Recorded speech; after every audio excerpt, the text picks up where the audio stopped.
Hello everyone, welcome to this channel. Our channel narrates the life stories of our viewers from all around the world. To protect individuals' privacy, names are sometimes altered in these stories. The hardest part of my life was trust. Maybe if it hadn't been broken when I was a kid, I wouldn't be so afraid now. And maybe I'd have a better life. My dad worked in a factory, and while we weren't poor, we weren't rich either. My mom was often impatient, and she wasn't very keen on taking care of kids, and my dad was the same way. They treated me normally, but they didn't pay much attention to a lot of things. Things that, if noticed, might have saved me and prevented my life from falling apart. On normal days during my childhood, when I really wanted someone to play with me, no one would. One day, I went to my mom with a new toy my dad had bought for me, asking her to play. She had her head buried in a notebook, clearly working. Both my parents worked, and whenever I'd go to either of them, they say they didn't have time to play. This happened so many times that I eventually stopped asking. I spent most of my time in my room and rarely went outside. No one really checked on me, as if my isolation was more convenient for them. When I started school, no one paid much attention to my studies. They cared about my grades but didn't help me learn how to get good ones. I struggled with math, and they would always scold me for it. But it wasn't intentional. I wanted to do well, but didn't know how. One day, after getting a failing grade in math, I nervously handed my test paper to my mom. She frowned at it and finally said, "Dorsa, you'll never amount to anything like this." She always said that to me. At first, it didn't matter much, but over time, those simple words started to hurt deeply. It was as if I had truly accepted that I was dumb and would never have a bright future. I became scared to show her my test papers. I would hide them just to avoid hearing those words again and again or getting punished. One day, when I came back home from school, I found a new person in our house. He was sitting with my parents, talking and laughing. When my parents saw me, they didn't react much. But that man, he was really friendly. He even invited me to sit next to him. It was the first time that anyone had been so warm to me. At first, I was scared to approach him and just stood there. Because I was silent and standing still there, my mom scolded me, "Dorsa, don't be rude. Come here." With my mom's words, I reluctantly went over and sat next to him. He looked me over from my hair to my toes and complimented everything. But when I didn't go to him right away, my mom gave me a harsh look, like I'd have to answer for it later once he was gone. He didn't let me go to my room, and even when my mom told me to go, he held me tight in his arms and said I had to stay with him. I only caught his last name, Khiyabani, from their conversation. At first, I had a bad feeling about him, but he was so kind that I wanted to talk to him more. They were talking about work, and I didn't understand any of it. But I did gather that Mr. Khiyabani owned the factory where my dad worked, and my mom was his accountant. That's about all I picked up. Mr. Khiyabani soon left, and my mom forgot to scold me about my grades. As soon as she was distracted, I quietly slipped away to my room so she wouldn't remember what I'd done. A few days later, one night while I was in my room, my mom came in and told me a few things, as she put it, just to make things clear. We were having guests that night, and Mr. Khiyabani and his family were coming over. She told me to make sure I greeted them properly and not to stare at them like a deer in headlights when they asked me to come over. To be honest, I was a little excited to see Mr. Khiyabani again because he was the only person who seemed to like me. That night, when they arrived, I quickly came out of my room so he could see me. As expected, he was just as warm as the first time, and even his wife treated me well. They had a son, a bit taller than me, who quietly watched me. His wife paid a lot of attention to me and eventually asked me to take their son Sohail to my room to play. Sohail was a bit quiet and shy, like me. When we got to my room, he didn't touch anything at first. I didn't know how to connect with him, so I just dumped out my toys and told him to play with them. But gradually he loosened up and started talking more. He realized that I wasn't very social. He invented games and then invited me to join in. We had a great time together then. And just one night, Sohail and I became such good friends that when they were about to leave, we didn't want to be apart. Sohail was crying and didn't want to go, and this made everyone else laugh. One day, while I was walking alone to school, I saw Sohail and his father. Sohail's father approached me warmly and patted my head. He asked, "Why are you alone, my dear? Do you always come by yourself?" I nodded, and he smiled and took my hand. From that day on, every day Sohail's father would pick me up along with his son and take both of us to school. One night, when Mr. Khiabani and his family were at our house again, my mom remembered that I had a math exam that day. I was frozen and stressed. I had scored poorly, and when I handed the paper to my mom, she yelled at me in front of everyone and repeated her usual scolding. I was so embarrassed in front of all of those people. I didn't want others to know I was struggling with my studies. But Mr. Khiabani's wife laughed and told my mom that school isn't that important to humiliate me in front of everyone. She asked my mom how many hours a day she spent helping me study and if she had ever asked my school about my shoes. My mom's answer was no, never. She had never even visited my school. Mr. Khiabani's wife, Parastu, asked my mom for permission for me to spend a few hours a day at their house. Our homes were pretty close, so I could walk there.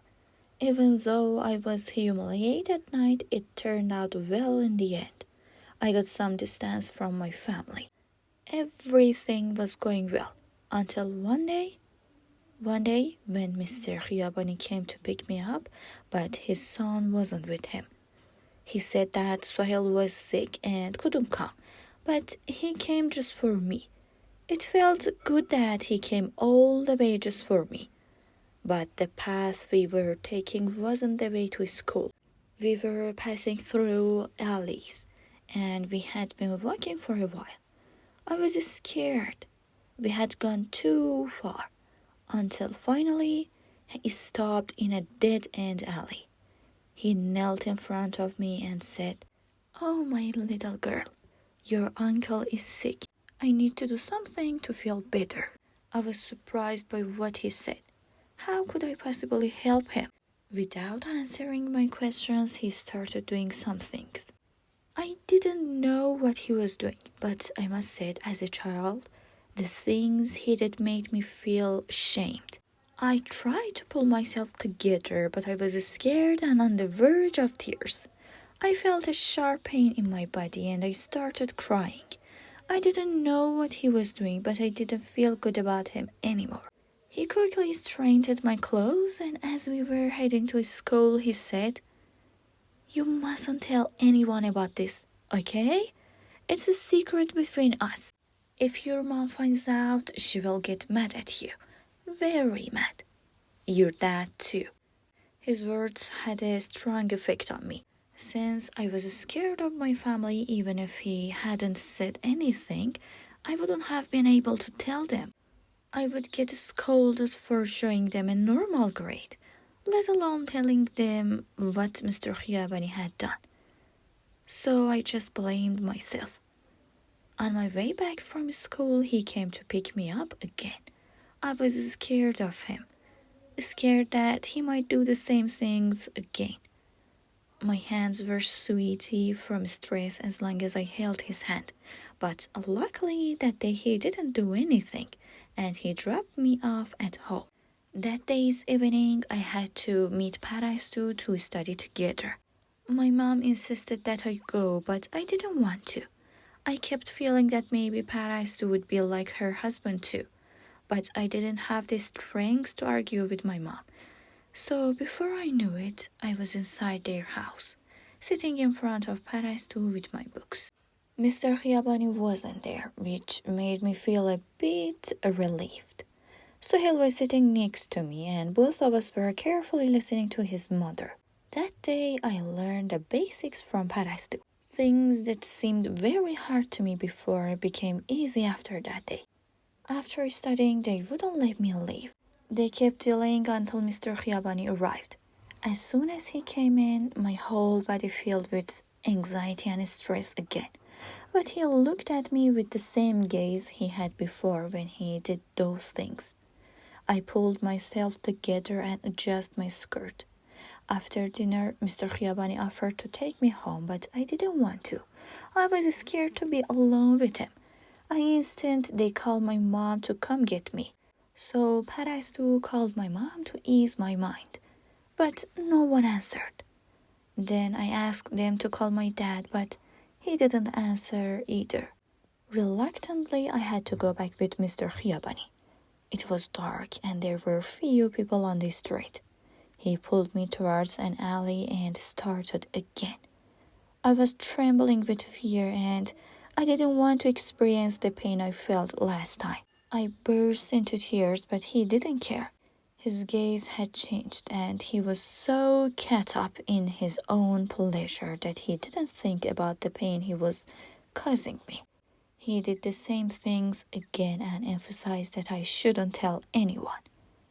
When we got home, my eyes were red. When my mom saw me, she asked, "Why were you crying?" I looked at her with fear and said nothing. A part of me wanted to tell her, but I knew she would scold me. I just said, "I wasn't crying, Mom," and quickly went to my room. I was scared of seeing Mr. Khiabani again. I was afraid of being alone with him. Every day when he took me to school, I felt tormented. I had lost all focus on my life. One day, while I was drying in my room, my mom called me. Even hearing my mom call my name made me scared, thinking she was going to send me to the Khiabani's house. And that's exactly what happened. She told me to get ready because Mr. Khiabani was coming to pick me up. And I wouldn't be coming back home that night because his son would be alone tonight. I froze. I went to my mom and said, "Mom, I don't want to go." My mom frowned at me and, surprised and angry, said, "What do you mean that you don't want to go? Dorsa, Mr. Khiabani likes you so much. He does so much for you. It would be disrespectful to refuse his request. It would embarrass us too. It's just one night. Be here with it. I'll come get you in the morning. Sohail's mom isn't at home. Sohail is alone tonight. They need you." Even Paraistu wouldn't be there for me to take refuge with. The situation became scarier for me. I no longer had the courage to argue with my mom because I knew if I kept it up, she would scold me again. But I also didn't have the courage to go to the Khiabani's house. I knew what he wanted to do. I was stuck between two paths, neither of which I could choose myself. They were chosen by the adults around me. Adults who, despite my young age, I understood more than they did. Yet none of them noticed the things I was aware of. When the doorbell rang, I panicked. Mr. Khiabani was waiting for me with his usual smile. His smile was no longer sweet and safe to me. I was looking for any way to escape from him. Reluctantly, I went with him to his house, but along the way I was holding back the tears. I decided not to leave Sohail's side at all that night. I wouldn't go anywhere away from Sohail, not even when he went to the bathroom. I waited outside the bathroom door in fear, knocking every few seconds for him to come out. When we entered in his room, I closed the door and nervously played. Mr. Khiabani set up a table in Sohail's room and we ate dinner together. But he kept looking at me. Every spoonful I took, my hand trembled. After the dinner, Sohail was very sleepy. I shook his hand and said, "Sohail, please don't sleep. Let's play, okay?" Sohail, surprised by my behavior, agreed. But his father soon came in and said Sohail had to sleep and that he had set up a bed for me in the living room. Hearing this, I quickly said, No, I want to stay with Sohail." Sohail silently looked and Khiabani came up with excuses to convince me to sleep in the living room, and he succeeded. I was just a kid then. I couldn't argue much and feared he would scold me. I spent hours under the blanket trembling. Suddenly a hand came over the blanket and pulled it aside.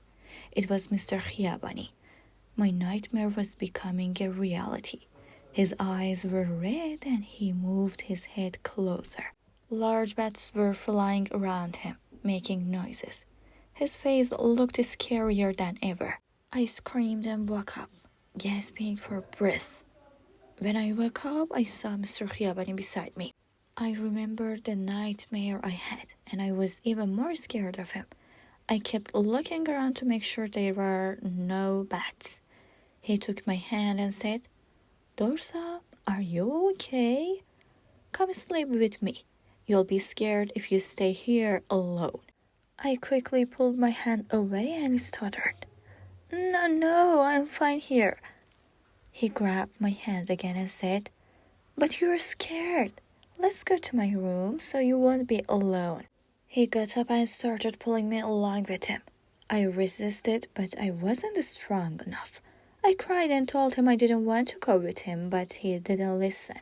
When I resisted more, his anger started showing in his actions. He pulled me roughly towards the room, dragging me behind him. Along the way, I kept hitting his arm with my fist, but it didn't help. He threw me into the room and locked the door behind him. When he turned back to look at me, I saw a different expression in his eyes. He was angry and frowning. I was even more scared of his frown. I slowly backed away and he pointed a finger at me threateningly, saying, "If you make a sound or say anything, you know what will happen." He glanced outside, then closed and locked the door again. He quickly came towards me, lifted me off the ground and threw me onto the bed. I was crying silently. I wasn't strong enough to stop him. I was much smaller compared to him, not even the size of his leg. He did strange things. He had a piece of ice in his hand. I was crying out in pain. In the end, I screamed so much that he covered my mouth with a cloth. After that, no sound came out of me anymore.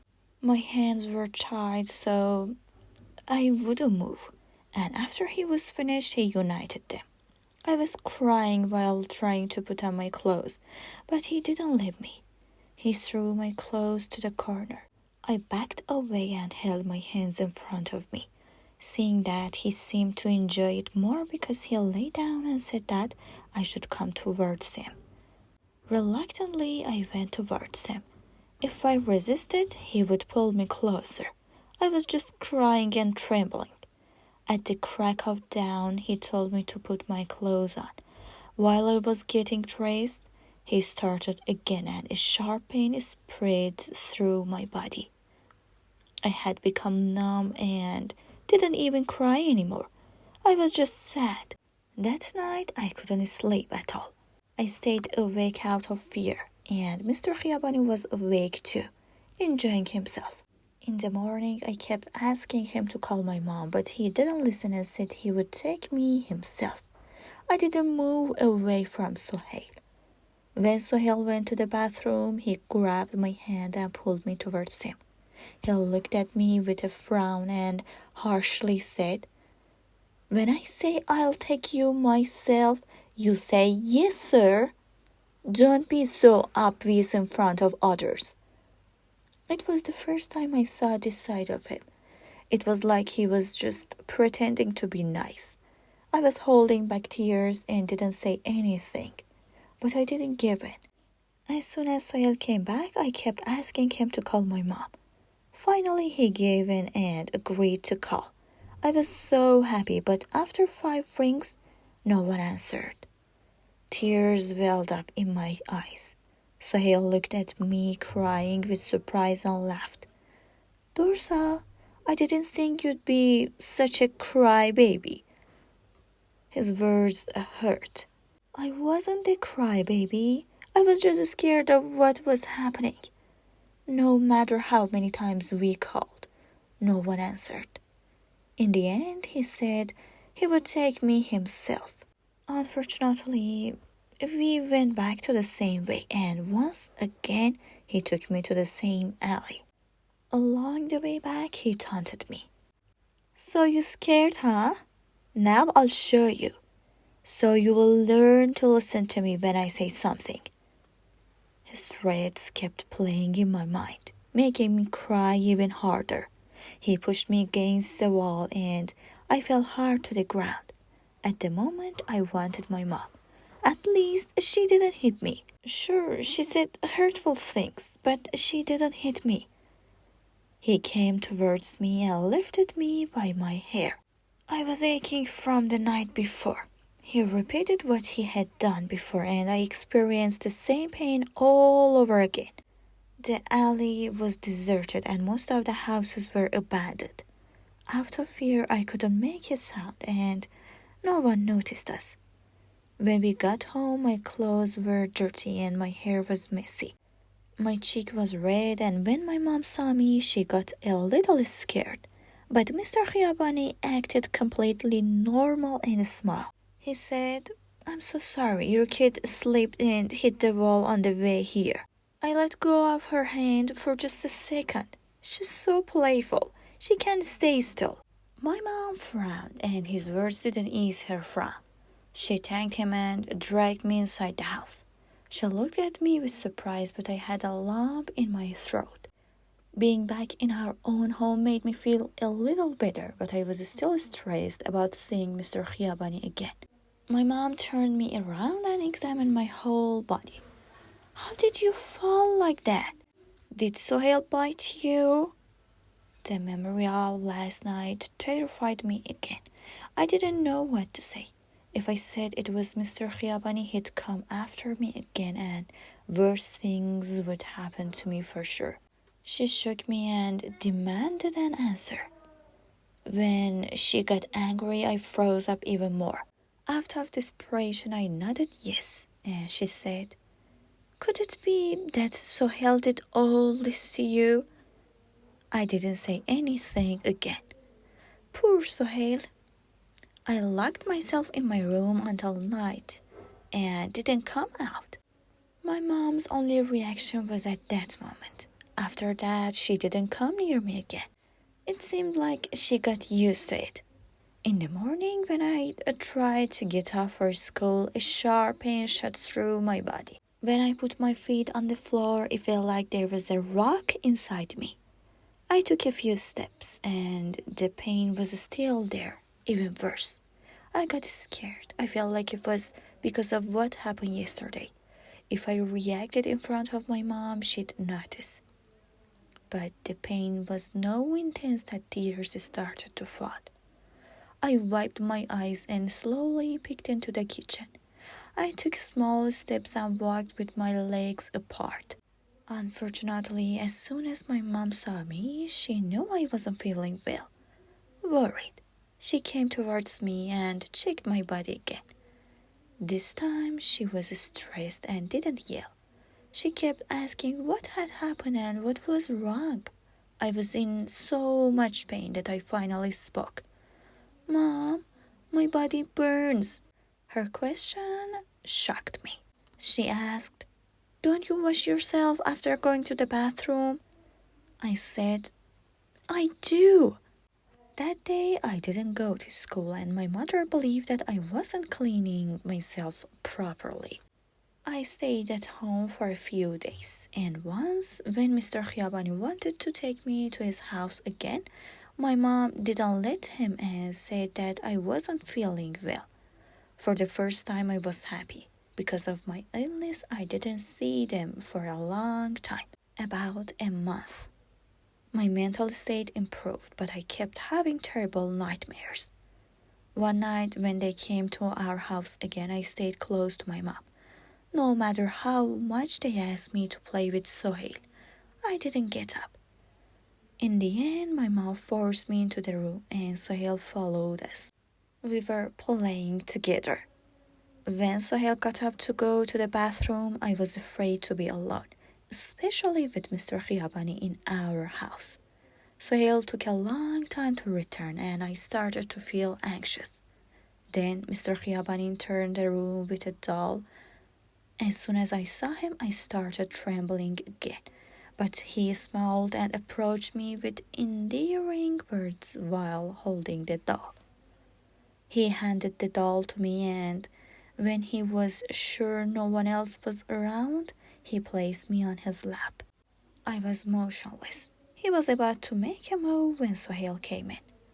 "Dad, what are you doing?" Mr. Khiabani quickly pulled away and I had tears in my eyes. Anyone could tell what was happening. He stood up, smiling, told Sohail that he had bought the doll for me and was just giving it to me. He left without saying anything further. Sohail looked at me with confusion and after that day, Mr. Khiabani didn't visit our house again. As I grew older, our connection with them lessened. But I stayed in touch with Sohail. When we were in middle school, they came to our house one night, and by then I had grown up. Khiabani couldn't do anything anymore. When I was a child, I was gullible, but as an adult, I was no longer vulnerable to him.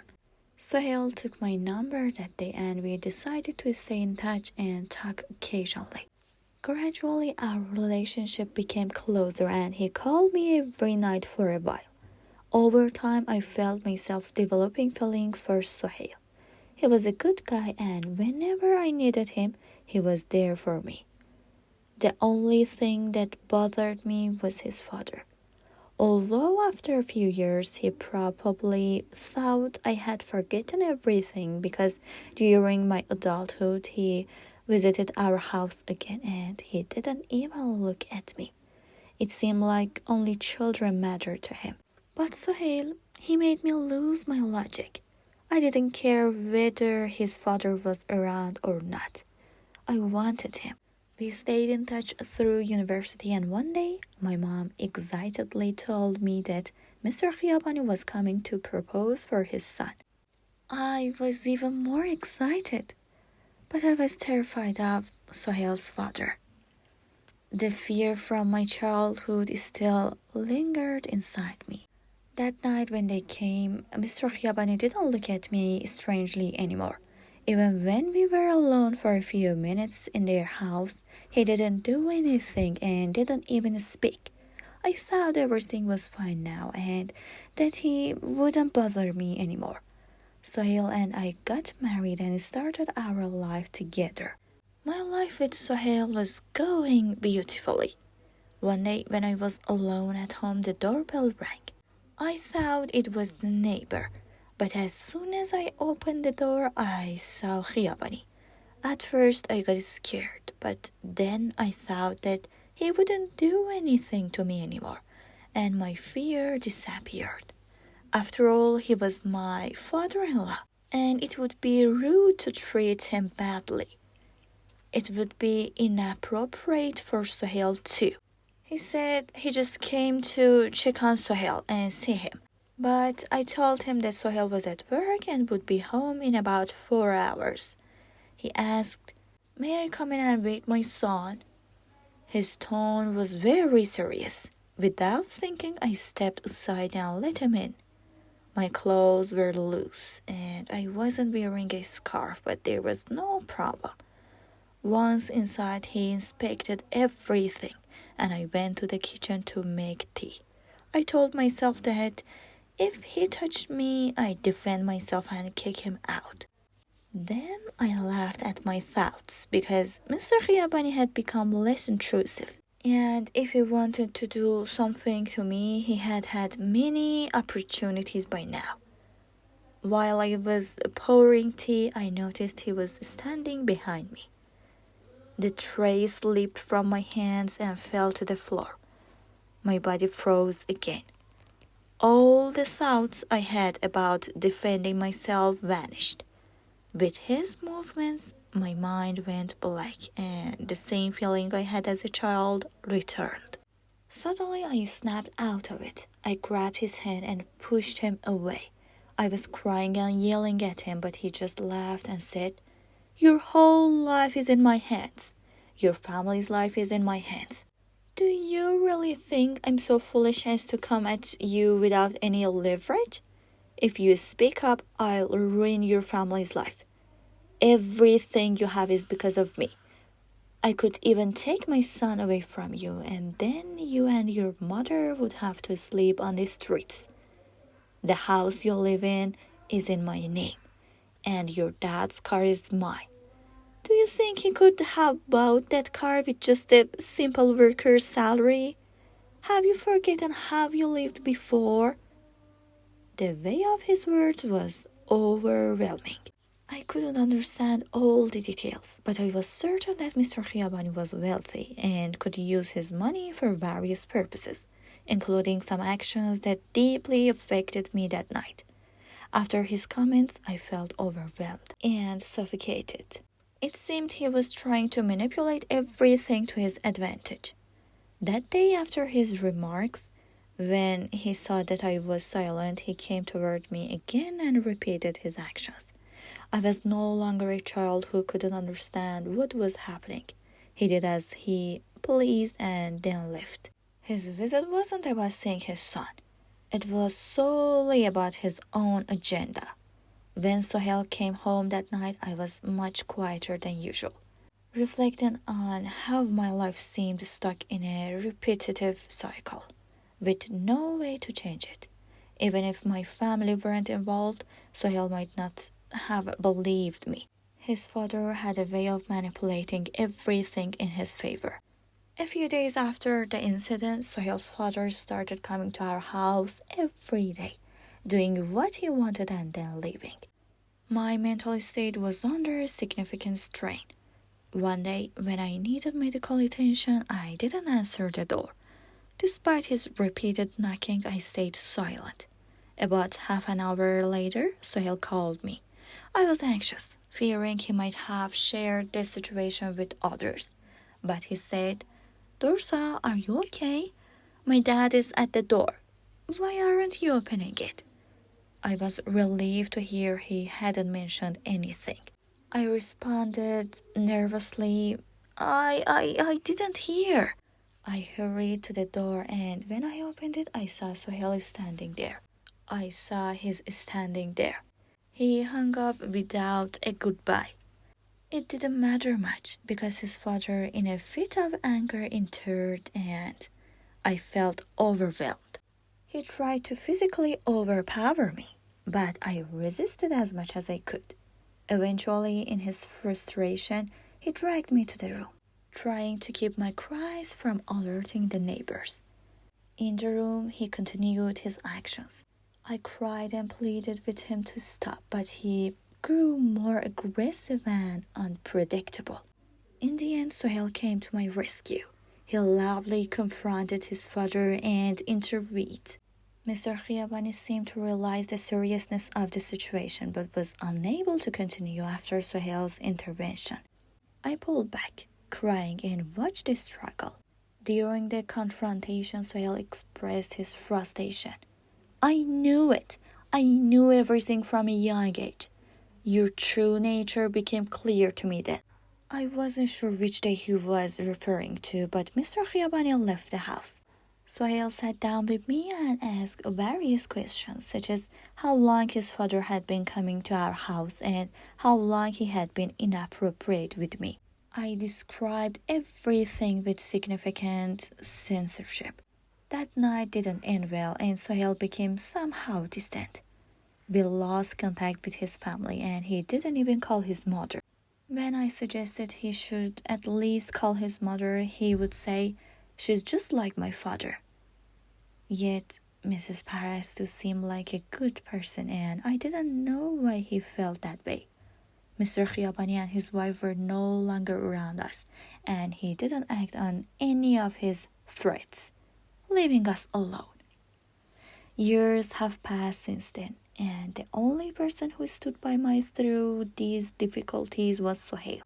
Despite his initial distance, I will never forget that he was the only one who believed in me and listened to me. He took on responsibilities that my own family should have. That day, I promised myself that when I have children, I will never take my eyes off them and will be so close that they will share all their thoughts with me.